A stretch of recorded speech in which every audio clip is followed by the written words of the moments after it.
The fourth time I woke up somewhere else in my own house. I finally realized it wasn't sleepwalking.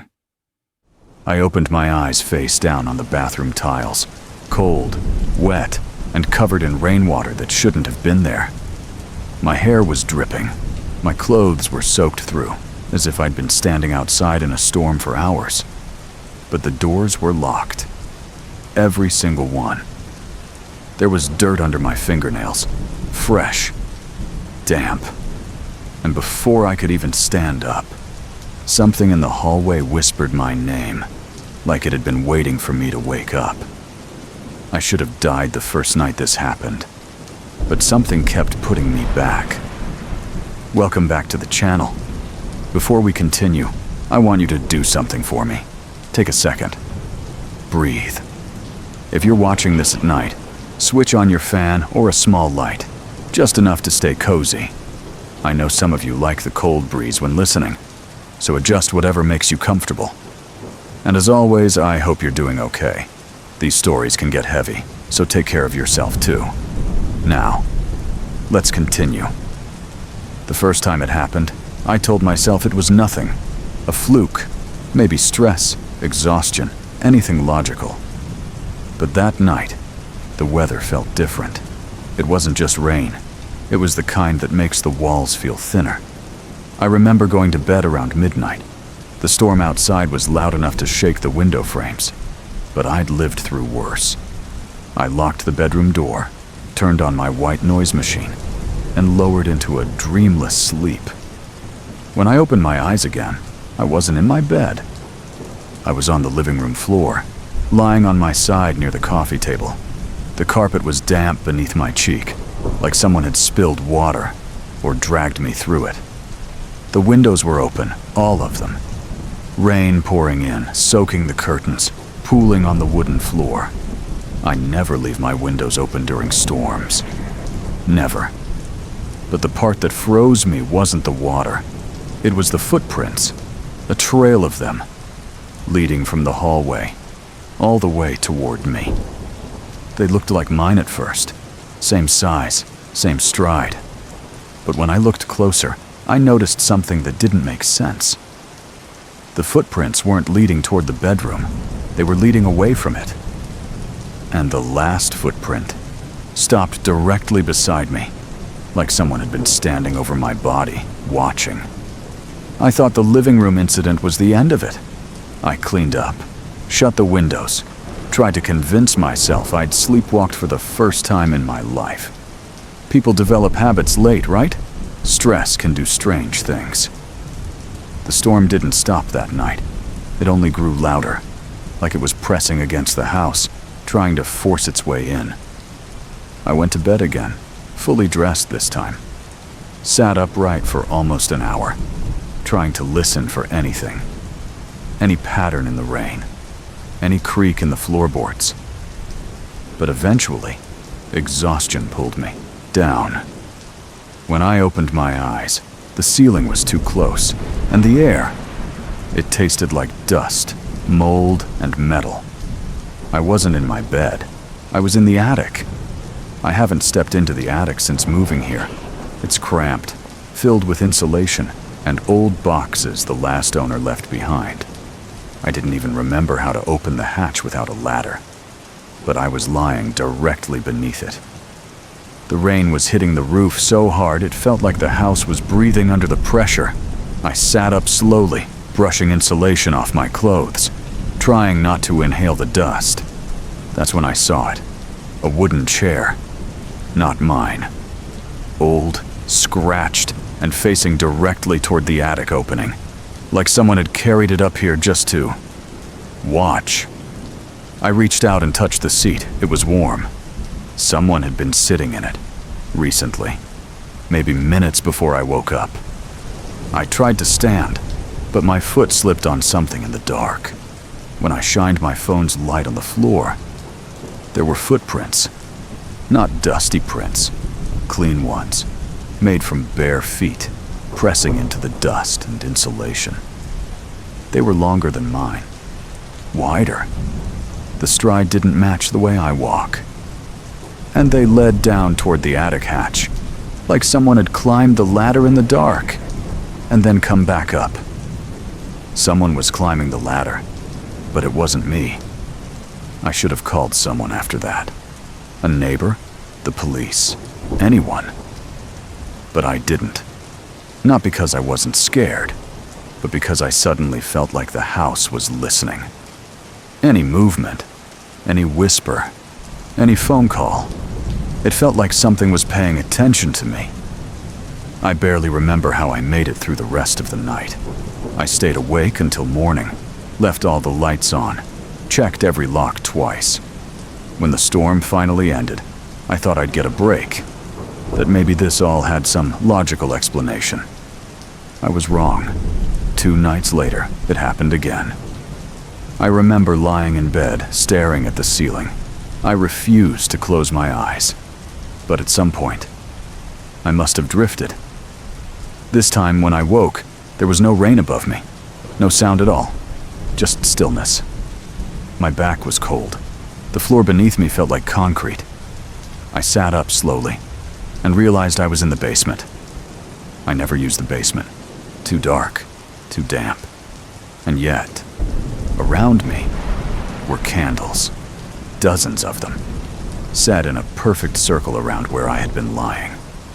I don't own candles. I've never bought any, but every wick was burning.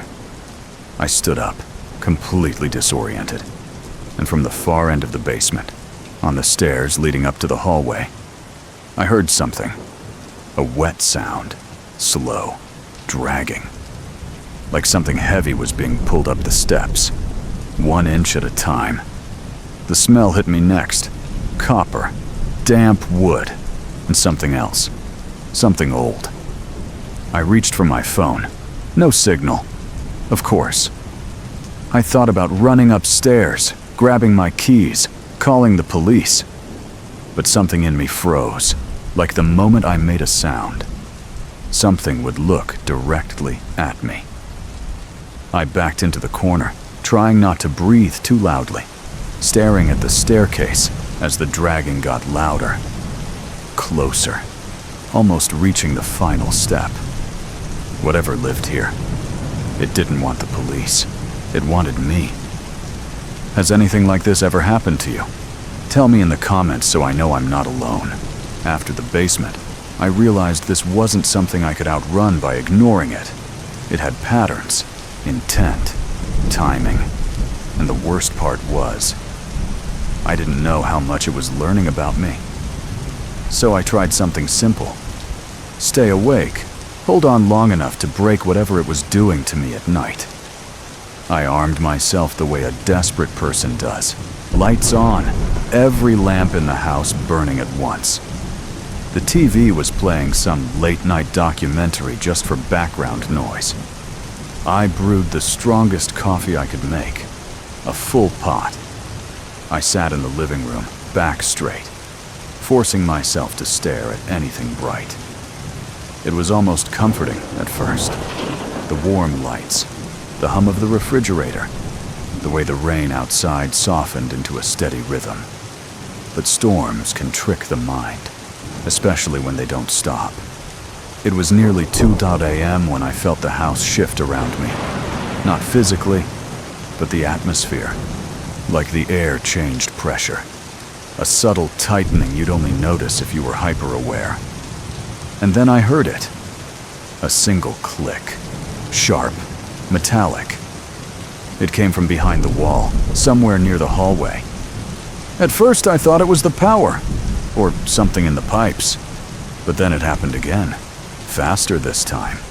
3 clicks in a row. Soft, precise. Like a camera shutter. I stood up and pressed my ear against the wall, and it clicked again, directly behind my head, then behind the couch, then near the kitchen doorway. Whatever was making the sound wasn't staying still. It was moving. It felt like it was mapping the house, or tracking me. I kept drinking my coffee, convincing myself I'd make it to sunrise. I even tried pacing the living room to stay alert. But at some point, maybe around 2:50 a.m., my vision blurred. My body felt heavy. Not tired, drugged, like my limbs were sinking into the floor. I remember shaking my head, splashing water on my face, even slapping my own cheek. None of it helped. I told myself, don't close your eyes. Don't close them for even a second. But I did, just once. I blinked, and in that blink, everything disappeared. The cameras show I was asleep for exactly 3 minutes, but 3 minutes was enough. When I opened my eyes again, rain was hitting my skin. Real rain. Cold, pounding, soaking through my clothes in seconds. The wooden boards beneath me were vibrating from thunder. The air outside slapped against my face. I wasn't in my living room anymore. I was on the front porch, not sitting, not leaning, lying flat on my back, in the storm, like someone had placed me there. The porch light flickered above me, casting flashes of light over the yard. The trees in the dark swayed unnaturally, too slow, too deliberate. My heart dropped when I looked at the front door. It was locked, from the inside. I could see my own phone through the glass window, sitting on the coffee table exactly where I left it. My mug was still steaming. The lights were all still on. Everything in the house was exactly as I arranged it. Everything, except me. I stepped toward the door, but something drew my attention to the woods beyond the yard. There was a patch of darkness deeper than the rest. A shape, upright, still, waiting. I blinked, and for a fraction of a second, I thought I saw it lean forward. I didn't stay to confirm it. That was the moment I realized something terrifying. It wanted me closer to the woods. I broke into my own house through the back kitchen door. The moment I stepped inside, I felt wrong, like the air didn't belong to me anymore, like I was intruding in my own living space. The first thing I noticed was the mud. Dried patches smeared across my legs in streaks I couldn't explain. Thick, clay-like, almost black. That kind of soil doesn't exist in my yard. I checked. It's deeper. Much deeper.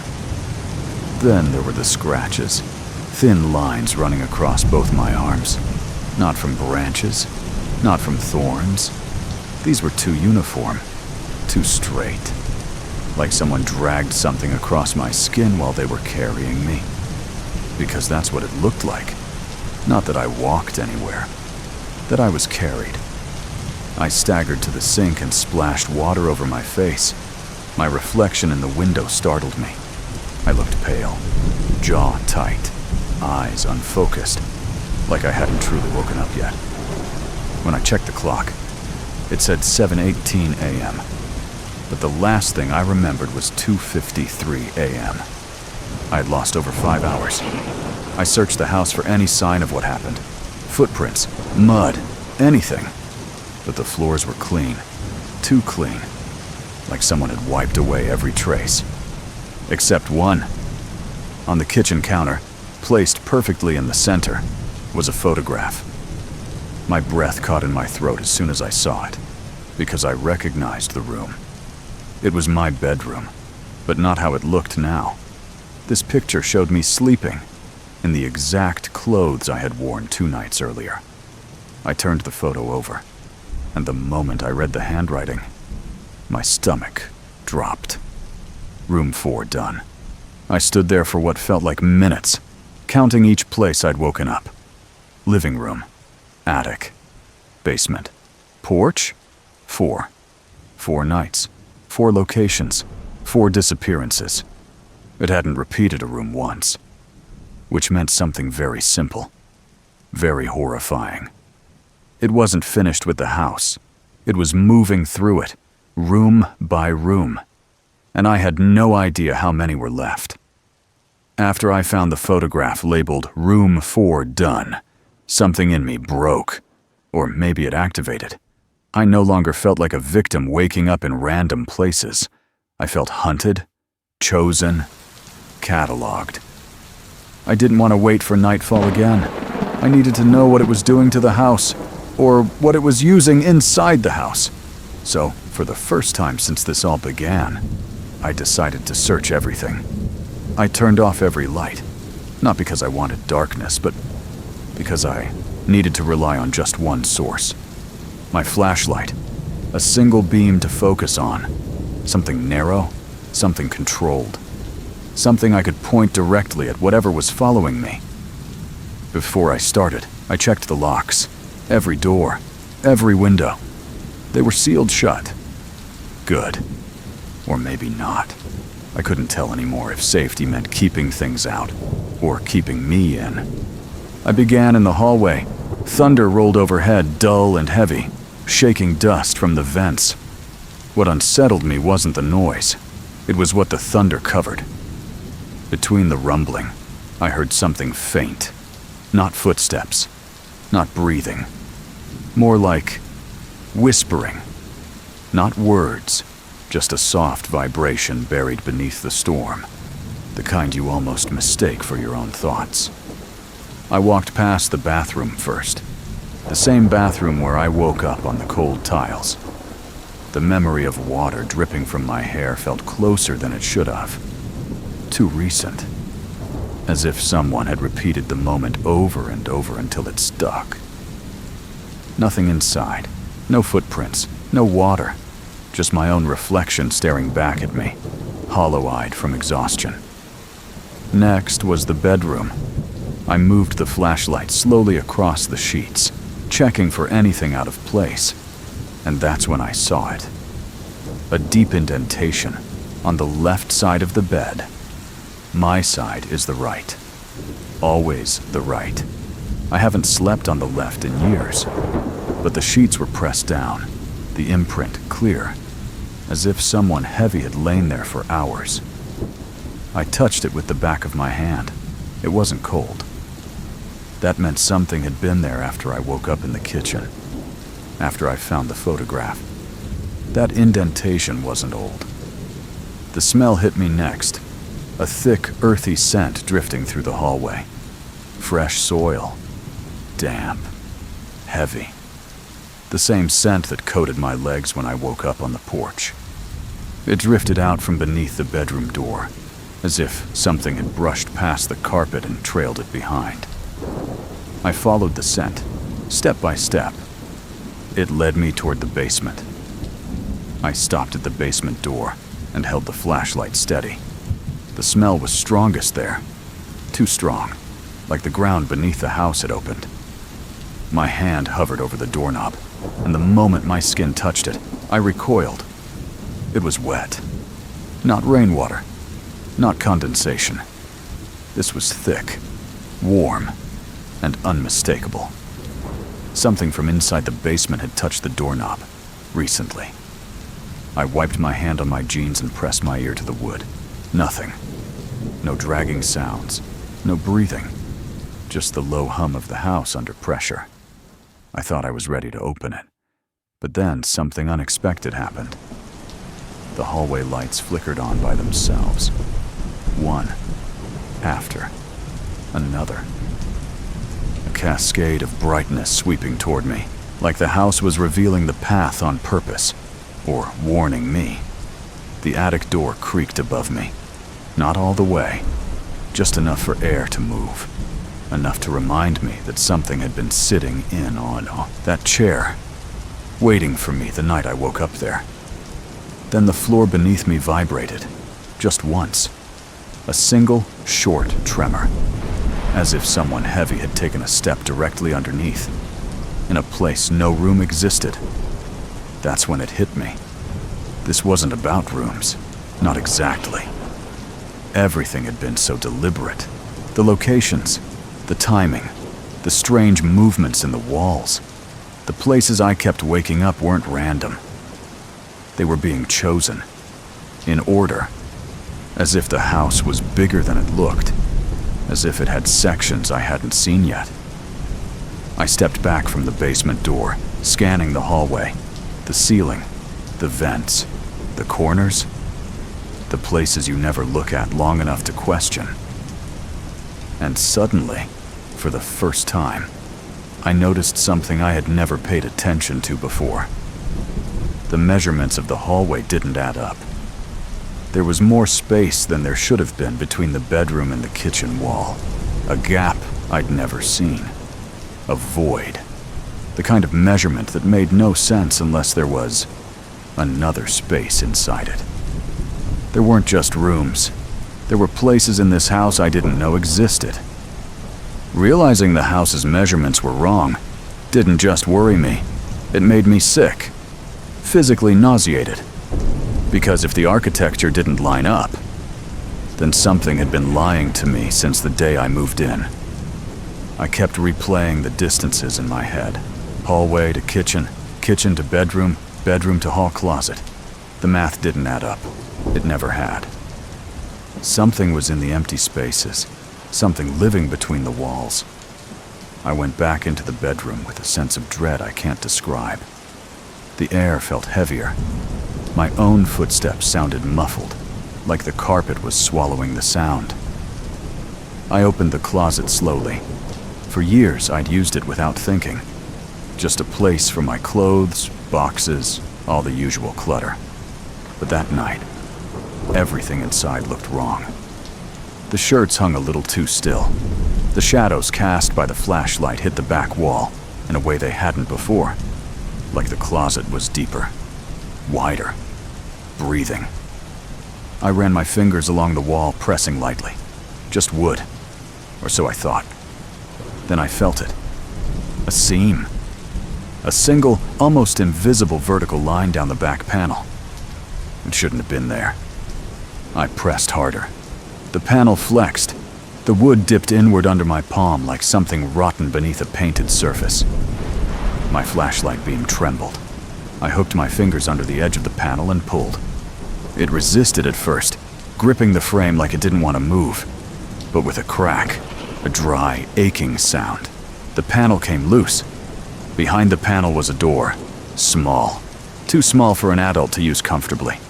Painted the same faded white as the original wood, but dustier, older, almost brittle. I stared at it for a long time. My heart wasn't racing. It wasn't pounding. It felt suspended, like my body didn't know whether to run or collapse. The handle was so cold it hurt to touch. I turned it slowly, bracing myself for mold, insulation, maybe even vermin. But instead, the door opened into a room. My flashlight cut through a thick curtain of dust, illuminating walls covered in peeling wallpaper.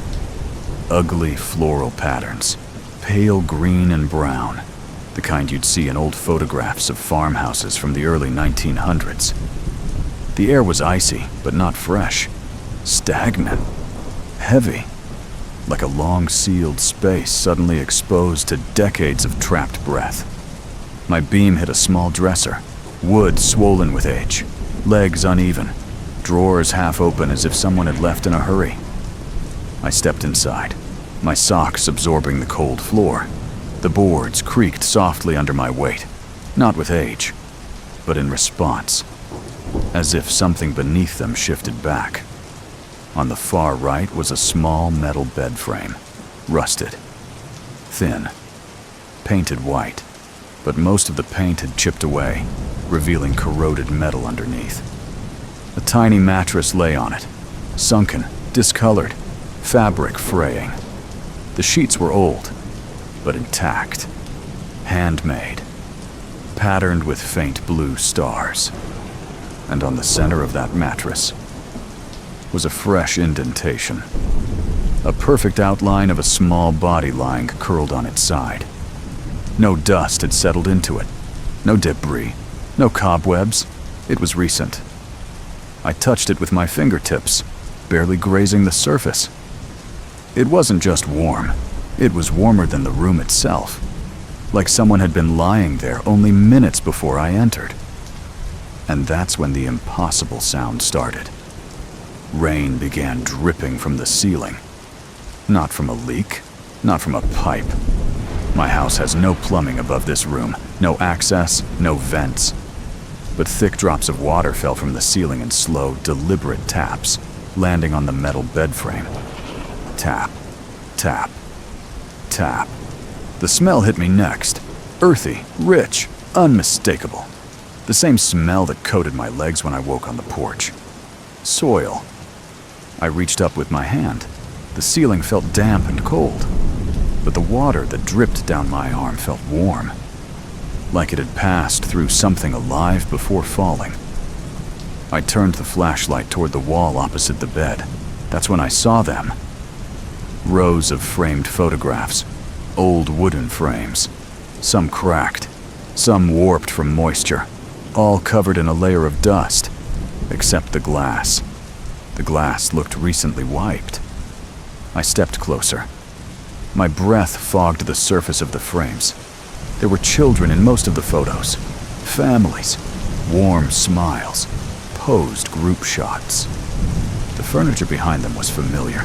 The hallway, the staircase, the archway to the living room, even the front porch railing. These were photographs taken inside my house, before I owned it. Long before. At first, the pictures looked harmless, a family from another era. But the longer I stared, the more wrong everything felt. The adults never changed. The children did. Different kids, different years, same adults, same house, same walls. It was like the children were replaced, but the adults remained unchanged across decades. I scanned every frame, searching for something, anything, familiar. That's when I saw the most recent photo, taken only 6 years ago. The year I moved in. Same house, same corners, same wallpaper. But I wasn't in it. Not in the background, not at a distance, not at all. And I knew I should have been, because the angle of the photo suggested it was taken from the same spot I stood the day I signed the lease. Someone took that picture when I was there. As I stared at the last frame, the floor beneath me shifted. A soft weight pressed down somewhere near the dresser. Not a creak of old wood, a displacement of pressure. The kind that comes from a footstep. I turned the flashlight toward the sound, sweeping the beam across the baseboards and corners. Nothing moved, but the feeling was undeniable. I wasn't the only one in the room. My flashlight landed on the child's bed again. The indentation looked deeper, as if someone had just laid back down in it. Rainwater dripped harder now, splattering against the metal rails. Then a soft thump came from the wall, not inside the room, behind it. A slow, rhythmic thump, like knuckles tapping from the other side. The house wasn't just hiding rooms. It had levels, chambers, hollow sections that didn't appear on any blueprint, because they weren't meant for people to find. Not people like me, anyway. For the first time, I felt something I had been avoiding from the start. The fear that I wasn't discovering a hidden area. I was trespassing. The house wasn't opening these spaces for me. It was revealing what it wanted me to see next. The basement wasn't the last room. The house had been hiding one more from me. Finding the hidden room changed everything. It wasn't just the photographs, or the bed, or the way the ceiling dripped water with no possible source. It was the realization that something in the house had been watching me long before I ever noticed the signs. I needed proof, something objective, something that didn't rely on my memory, or my senses, or whatever the house was using to scramble them. So I went out and bought cameras, 8 of them, motion activated, night vision capable, audio sensitive. I didn't care about the price. I needed to know what was happening to me while I slept. By nightfall, every camera was mounted. 1 in each room, 1 in the hallway, 1 aimed directly at the basement door, and another at the attic entrance. I even placed 1 inside the hidden room behind the closet. I wasn't going to let anything hide from me again. I sat in the living room with all the monitors arranged in front of me, a grid of black and white screens glowing in the dark. Each camera showed an empty, silent space. The soft hum of electronics filled the room. Rain began again around midnight. gradually increasing from light drizzling to a full downpour. The roof rattled. The gutters whined.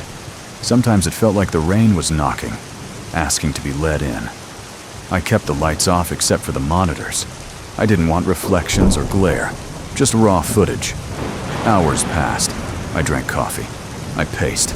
I stared at the screens until I knew every shadow, every angle, every piece of furniture by heart. Nothing happened. Not until 3 a.m. 3:11 a.m. The glitch. It was exactly 3:11 a.m. I know because I checked the timestamp over and over again later, unable to believe what I saw. The first sign something was wrong was the sound. A low, rhythmic thump began under the audio. Not thunder. Not the rain. Not footsteps. A heartbeat. Slow, heavy, too loud, too close. Thump, thump, thump. Then the screens flickered. A single line of static shot through each one, distorting the images like they were being stretched from inside. I leaned forward, knuckles white on the table. The basement camera went black. Then the attic camera froze. Then the hallway camera pixelated until the shapes didn't look like anything human. The audio deepened, the heartbeat growing louder, faster, until it felt like it was beating behind my own ribs. I tried resetting the system, but the power flickered at that exact moment. Just long enough for the room to go silent. Long enough for every camera to reboot. When the monitors came back online, I thought my mind was cracking. On the screen, camera 1, the living room, I saw myself, sleeping, on the couch, curled, eyes shut, chest rising and falling. But I wasn't on the couch. I was awake, sitting inches from the screen. I stared at the footage, too shocked to move. Then I glanced at camera 2, the hallway. I was there too, lying sideways on the carpet, one arm stretched toward the basement door. I moved my eyes across the screen grid slowly, one camera at a time, praying I wouldn't see more. Camera 3, my bedroom. I was on the bed, lying on my right side, sheets pulled to my chest, breathing normally. Camera 4, the hidden room behind the closet. I was sitting on the edge of the child's bed, head tilted down, motionless. Camera 5, the attic. I was pressed into the far corner, knees to my chest, as if trying to hide from something above me. Camera 6, the basement.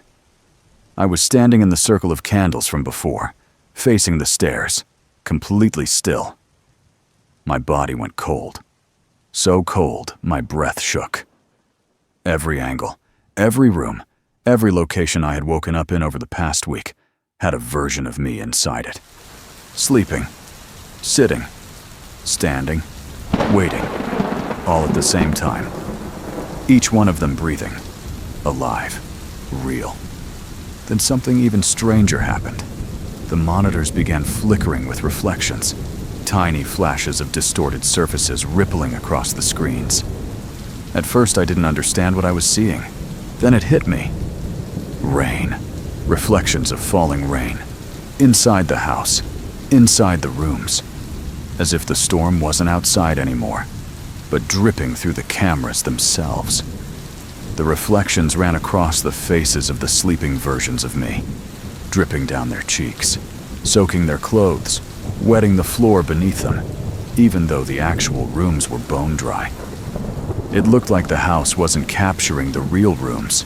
It was showing me something else, something overlaid, like another dimension, bleeding through the walls. My breathing turned shallow. I tried to stand up, but my legs didn't respond. It was like shock nailed me to the chair. That's when the heartbeat sound stopped. All the screens froze. And every version of me opened their eyes at the same exact moment. They weren't looking at the cameras. They were looking at me. Either the cameras were lying, or my house was. The last thing I remember before everything went dark was the grid of screens, and all those versions of me staring back, not blinking, not moving, just watching. I don't remember closing my eyes. I don't remember standing up. I don't remember collapsing. But something happened between one breath and the next, because when I opened my eyes again, I couldn't move. My knees were bent awkwardly, my shoulders pushed against wooden beams, my face inches from rough planks, thick with dust. I was in the crawl space under the house, a space too small for me to fit into. I shouldn't have even been able to turn my head, but somehow, I was wedged inside, like something had dragged me there and shoved me deeper until I couldn't go any further. I tried pulling my arms forward, but they were pinned. My legs were twisted behind me. The wood scraped my skin every time I tried to breathe. The air tasted like soil, old insulation, and something else, something stale, like old breath trapped for decades. I forced my eyes to adjust. The flashlight wasn't with me. I had no phone, no tools, nothing. Just faint streaks of light filtering through gaps in the floorboards above. But as the light slipped in, I noticed something carved into the wood directly in front of my face. Lines, hundreds of them, carved in groups of 5, like someone had counted days, or nights, or victims, one mark at a time. Some looked fresh, others were so old they had splintered into the wood itself. It ran across every beam, every plank, covering the crawl space like a diary written by desperation. My stomach tightened. I pressed my cheek into the cold dirt to see the next carving. This one wasn't a tally mark. It was a sentence, scratched deep, almost gouged, as if carved with something sharp and shaking. Room 12 is mine. My throat constricted. I whispered the words aloud without meaning to, the sound muffled by dust. Room 12. The house didn't even have 12 rooms. Unless the crawl space counted. Unless the hidden room counted. Unless the house was still revealing more. I tried to push myself backward, but something stopped me. Not wood, not dirt. Something warm. Something breathing. The sound was so close I could feel it vibrate through the side of my face. Slow, uneven breaths, like a person lying inches away. A person who hadn't breathed fresh air in years. I tried to twist away but couldn't. My chin scraped against the beam. The breathing grew louder, more labored, more aware. Then something touched the back of my neck. A hand, not cold, not warm, just wrong? The fingers trembled, not with weakness, but with eagerness. I wanted to scream, but the crawl space swallowed my voice. All I could hear was its breath and the scratching of nails moving across the wooden plank behind me. It traced the marks, the tallies, the sentence, as if confirming them. I wasn't the first. I wasn't even the last. I don't remember how I got out of the crawl space. One moment the hand was on my neck, nails pressing into my skin. Too many nails, too long, scraping just enough to make me still. And the next moment, I was somewhere else. I woke up lying on my back, my chest rising, my limbs numb, my throat raw. It took a few seconds before the surroundings came into focus. I was in the hidden room again, but this time the door was closed. And not just closed, locked from the outside. The rain, which had always sounded distant, now roared directly over my head, like the storm wasn't outside anymore, but pounding just beyond the ceiling. Water isn't supposed to sound that loud unless it's hitting something thin, like a tarp or skin. I tried to sit up, but something pressed down on my chest before I could lift my shoulders. Not hands, not a knee. A full weight, as if someone had straddled me. I couldn't see anything. The room was dark, except for the faint light slipping through cracks in the closet door. But I could feel it. The pressure increased slowly, deliberately. My ribs ached. My lungs compressed. My heartbeat stuttered. Then a voice, low, dry, broken, slipped across my ear. Not a whisper, not a growl. Something trapped between wanting to speak and remembering how. One more room left. The words weren't a threat. They sounded like a promise being kept. I tried to push against the weight, but my arms felt pinned, like something had wrapped around them. My legs wouldn't move. I was trapped beneath a presence that didn't weigh as much as it felt. The rain outside grew louder, louder, until it became almost unbearable. It wasn't pounding the roof anymore. It was pounding the walls, sliding down the inside of them, dripping through the cracks, pooling beneath the floorboards. The entire room shook, as if the storm was inside the house, trying to drown everything it touched. The pressure on my chest tightened. My breath slipped out in short, broken gasps. Then my flashlight, still in my hand from earlier, flickered and turned on by itself, shining upward. The beam hit the ceiling. What I saw wasn't water. It was something moving beneath the ceiling boards, pressing down on them, crawling just above my face. The wood bowed with each movement, like the ceiling itself was breathing. And then the lights went out. I don't remember losing consciousness. One moment, the hidden room went black, the ceiling pressing downward, the rain crawling along the walls. And the next, I opened my eyes somewhere else entirely. At first, I thought I'd finally woken up in my own bedroom. The air felt familiar. The scent of my laundry detergent, the faint hum from the vent, the outline of my dresser, my nightstand, my lamp. Everything looked right, too right, like the room had been recreated from memory rather than reality. Then I noticed the window. It showed nothing. Not the street, not the yard, not the trees. Just endless rain and a darkness so deep it swallowed the glass. No reflection, no horizon, no world. I sat up slowly, my breathing shallow. That's when I heard it, a sound I knew too well. A breath, steady, slow, rhythmic, coming from the bed behind me. I turned my head and froze. There I was, lying in the bed I had just risen from. A second version of me. Same clothes, same hair, same faint scratch marks on the arms, same everything. Their chest rose and fell in the same cadence my breathing used to have, before the house started taking it from me. For a moment I couldn't move, couldn't think. I just stared at myself sleeping. My own face in the dim light, my own shape under the sheets, my own features slack and peaceful, the way I hadn't looked in days. I took a step toward the sleeping me, and the room shifted. Subtle, a dull vibration under the floorboards, a reminder that nothing around me was real. Or maybe it was too real. Then the temperature dropped. A cold draft swept through the room from nowhere. The door behind me creaked, slow, careful, like someone pressing a fingertip against the wood. A voice followed, close to my ear, too close. Choose. I didn't turn around. I couldn't. My body locked with fear. Choose.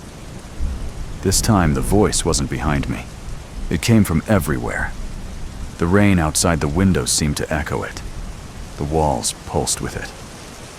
The sleeping version of me suddenly twitched. Their fingers curled. Their eyelids fluttered. I stepped back instinctively. My heel hit something soft, the rug.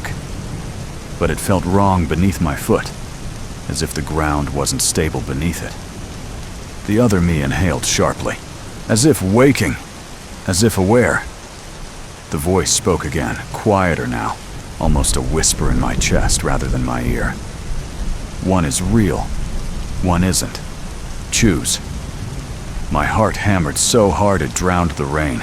My vision blurred. I couldn't tell if the room was shaking or if my mind was.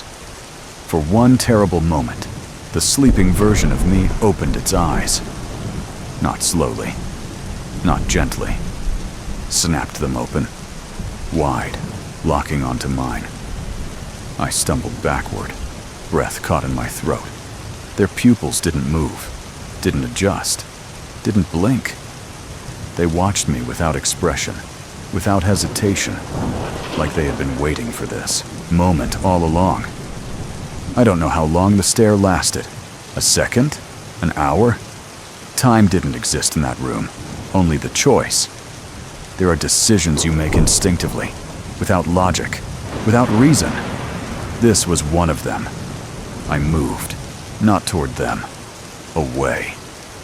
And as soon as I stepped back, the room collapsed into darkness. I made a choice I can't take back.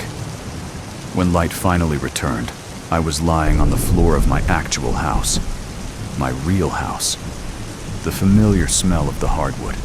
The sound of my refrigerator running. The faint ticking of the thermostat. I sat up slowly, dazed. Every joint ached. My head throbbed with a dull, pounding pressure. But I was back. Or, at least, one of us was. The bedroom looked normal. The hallway normal. Even the hidden closet panel had been slammed shut, as if the house wanted to erase what I found behind it. I moved through each room cautiously, expecting shadows in the corners or footsteps behind me. But the house was still.